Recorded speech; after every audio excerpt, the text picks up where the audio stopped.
Hey guys, this is Tonna, and as chosen by you guys, we are going to be doing an upgrade for the Explorers of the Deep. I tried to keep this budget, so it's below $50. I also, asked you guys, what do you consider budget as well, like upgrades? So 47% said $50. 44% said 100, so I'm going to take 50. I think 50 is a pretty good budget for, upgrading a Precon. Maybe if it's a new deck, then 100, but yeah.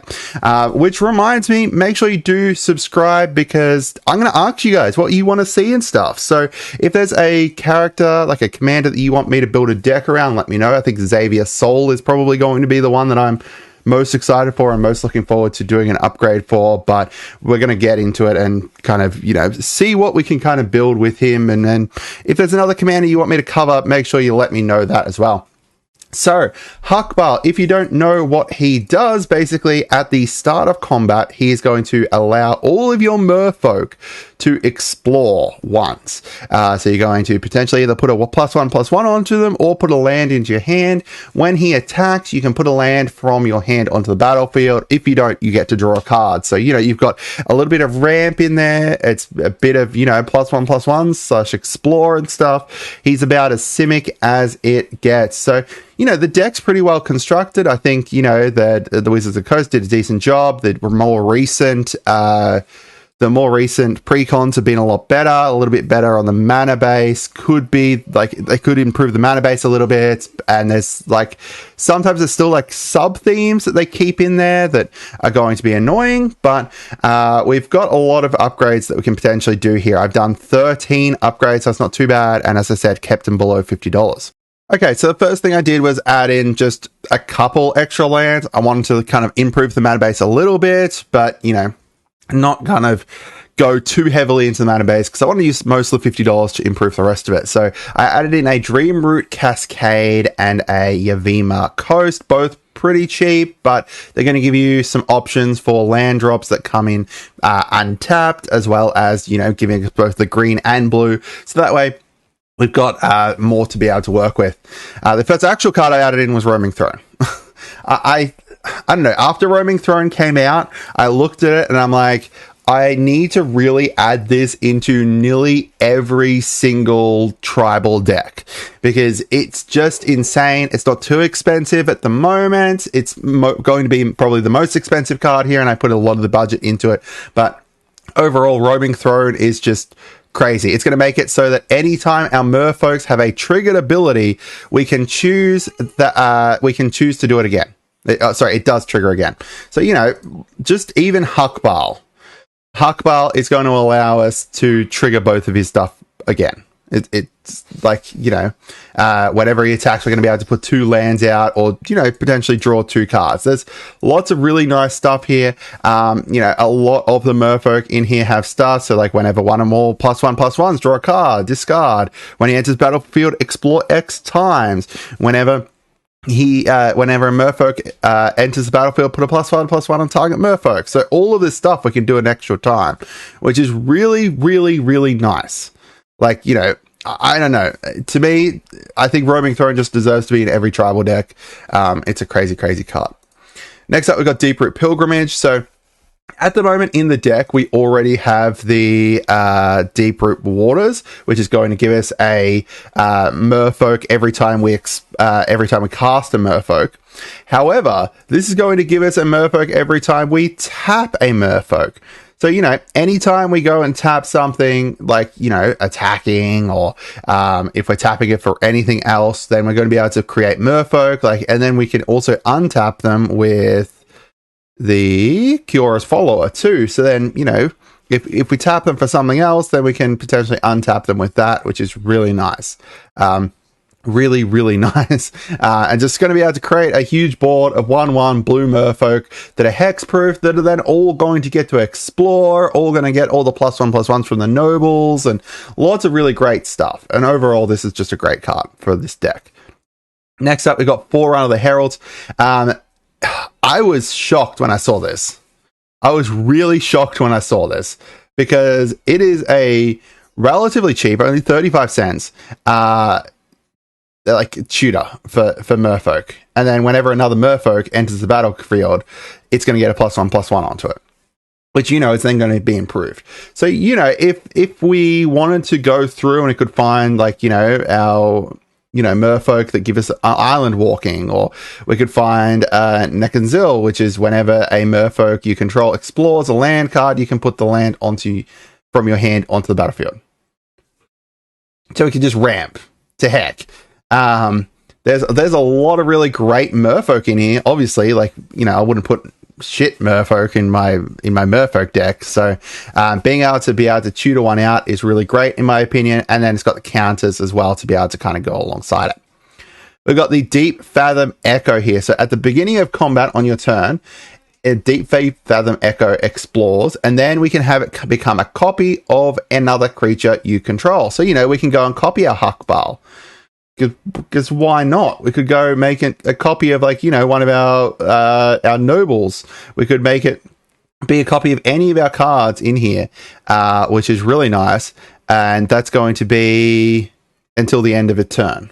So it's going to be around for a while. So even then, it's going to be around in main phase 2. So if you play something that's going to have synergy with, like into ETBs or something like that, then Deep Fathom Echo is going to be able to be a copy of that. The great thing about this, the amazing thing about this, is you can make your Deep Fathom Echo into a roaming throne.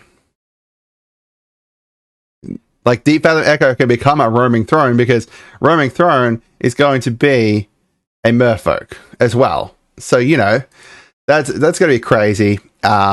Honestly, I think that they're great together. I need more roaming thrones.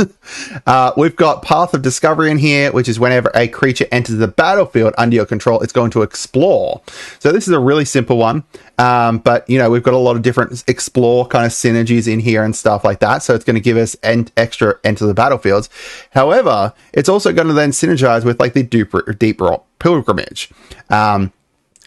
Deep Root Pilgrimage, because we're going to be able to, any of these guys that come in are then going to be able to explore as well. We've got Counterspell. I just added in a counter in here because I thought that, we needed a little bit more protection to protect our big board. Sure, we've got the hexproof on a lot of different stuff and everything like that. However, having a counterspell in here is going to allow us to potentially stop stuff that's not hexproof, like Hakbal is not hexproof. So this is going to allow us to be able to stop that. I put that in there, as well as Tishana's Tidebinder, which is our, second most expensive card here. We did a video on this one yesterday. However, this is going to allow us to counter activated or triggered abilities. And then if they're a permanent, like not a permanent, an artifact, a creature, or a planeswalker, then we're going to make them lose all their abilities as well. So this is going to allow us to protect. This is going to be allowing us to protect. We've also got in there the, which one is it? One of these dudes, the Copella here. He's going to give us basically very similar to Ward onto our merfolk as well, which is really nice. We've got the Jade Light Spelunker here. So this one, whenever it enters the battlefield, it's going to explore X time. So having a whole lot of explore stuff is great. Worst case scenario, you play it pretty cheap. You can play it turn 2. It's going to be exploring once. Fine. Best case scenario, at the end of the game, we can get to explore heaps. And then we can pump into, some of our other stuff in here. That's like whenever you explore and do stuff. So there's lots of cool stuff. Like this one here. Whenever a creature you explore, control explores, get +1/+0. So we could, buff up our Cave Diver there. Or, which one? Other ones?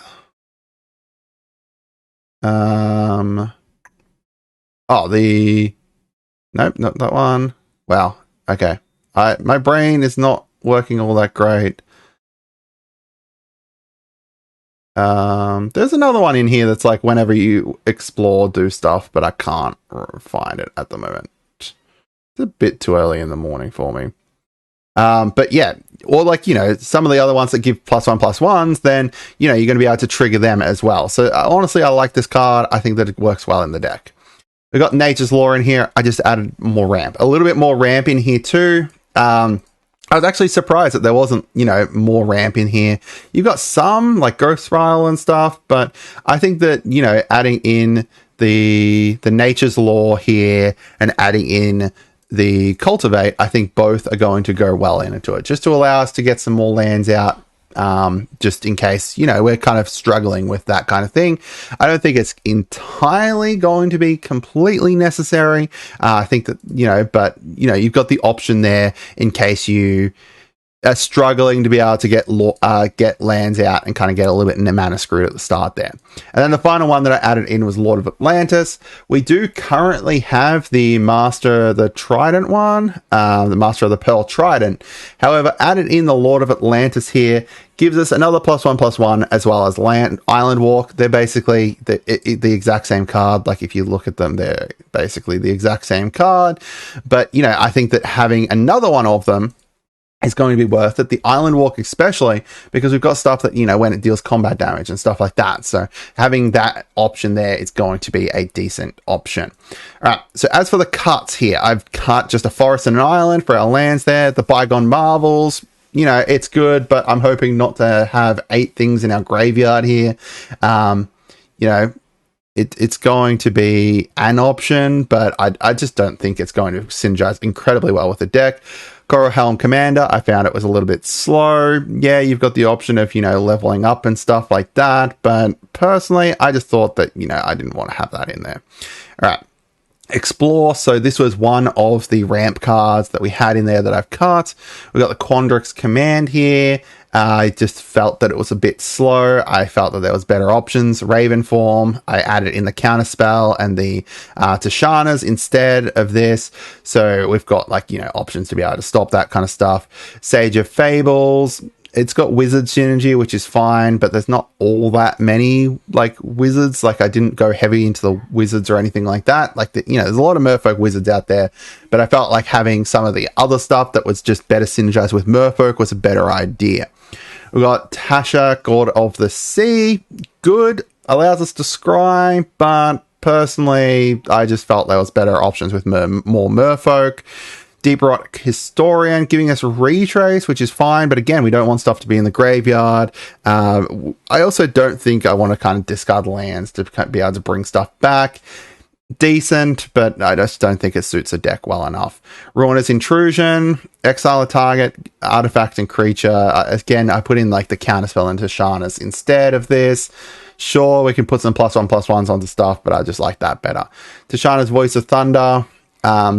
If you went more into, like, the card draw and stuff like that, it would be fine, but it's a really, really slow card. Like, with 7, you kind of have to build around it more. But I'd rather build around the actual Merfolk. And then Commit/Memory. Again, we put in, like, Counterspell and Tashanas instead. So we've got the option of being able to kind of use those for removal and use those to protect our guys instead. But that's it for today, guys. Let me know down in the comments what you guys think. I'll put the link to the Mox Field down in the description and the comments, so that way you're able to join it and be able to check it out and stuff. And then again, make sure you do head over and subscribe. We are aiming to hit 1,000 subscribers by the end of the month. We are at 308. I am falling far behind, but let's see if we can do it. Hope you guys had a wonderful day, and goodbye.